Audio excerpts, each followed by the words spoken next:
Ave, true to Christ. Hey everybody, this is Catholic Trash Talk, and today we are going to be talking about Radical Like Jesus, doing more Jesus challenges. And I just want to remind you guys there's a playlist that I'll have. It's called Radical Like Jesus Challenges. It has all the challenges that I have in here.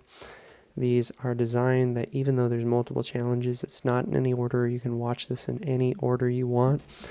It makes things more fun that way and easier to digest the content.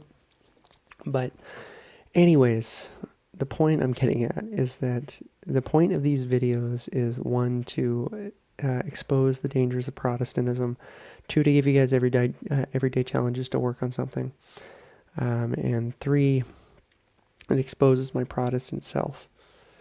So something I'm going to have to start thinking about soon is, because there's only 21 challenges, and it's based on Greg Steer's 21 challenges for living a radical life like Jesus. But I don't know, maybe I'll do a weekly challenge or something like that. You guys comment and tell me what you think, if I should do that once I get done. I'll check in with you guys on the last episode, and then I'll do a post and see if you guys still want me to continue the series. But we'll see when we get there. But anyways, I'm going to get the video started, and then we will get right into it.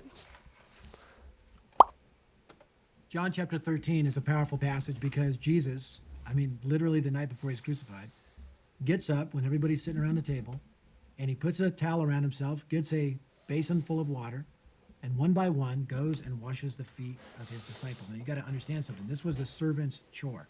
None of the other disciples did it. And Jesus, who was their rabbi, their teacher, their leader, their master, God himself in the flesh, got up and washed their feet. Now think about the mud and crud encrusted feet of the disciples as they walked in sandals behind camels and donkeys and in the dirt.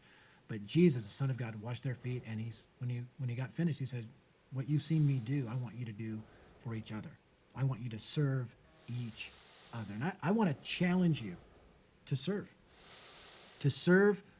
those around you in love. And the specific challenge I'm giving you this time around is, I'll give you two options. One is difficult, and that is to go to a local rescue mission or a food pantry and serve for the day. Maybe you want to do this with a couple friends, or as a couple, or as a family, to serve for the day. There's one that's a little bit easier, and that is just do all the chores in your house for everyone, and without making any mention of it. Just if they ask you why you did it, just say, "Because I love all of you and I wanted to do your chores today."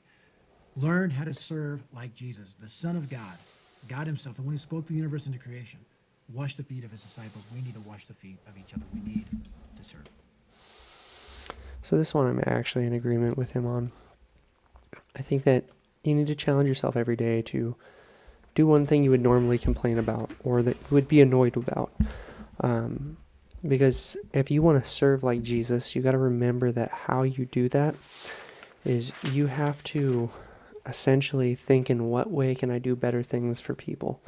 And that you got to realize, one of the things I used to say at my job, because I work security, there's things that people use going through the security operation, and we need them to put them back. And if they don't, then we have to clean it up for them. And what I used to say was, all right, make sure you take these to this area. Remember that we aren't a public servant. Or I'd make jokes like, this is like the grocery cart test, if you guys don't put these away, you're really showing us what kind of person you are. Just to, be playful. But I thought about it, and I was like, I am a public servant, though. Not only because of the job that I do, but because as Christians, we are public servants. We are to have that servant role, and it's important to serve others. But then the other thing that we often say is we make fun of people for being sheep, right? But the thing is, we are sheep, and it is good to be a sheep. Because we are under the dominion of our Lord Jesus Christ.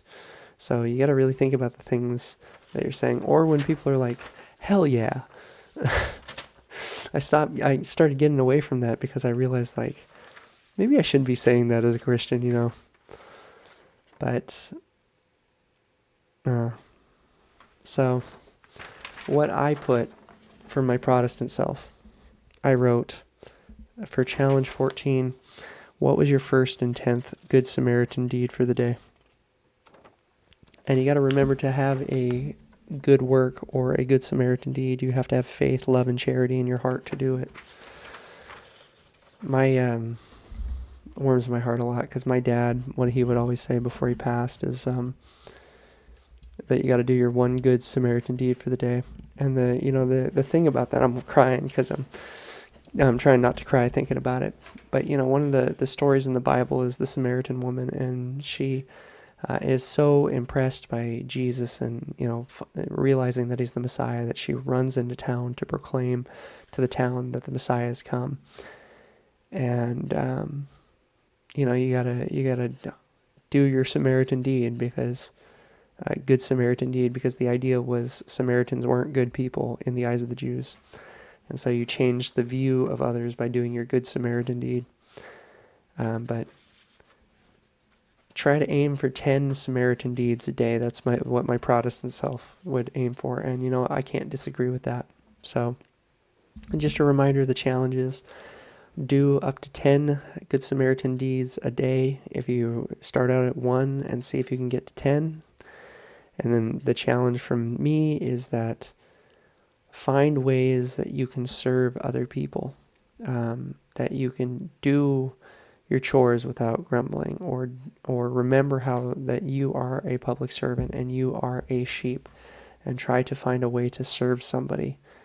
Don't force it, but just like as it happens, if you have the opportunity, take it.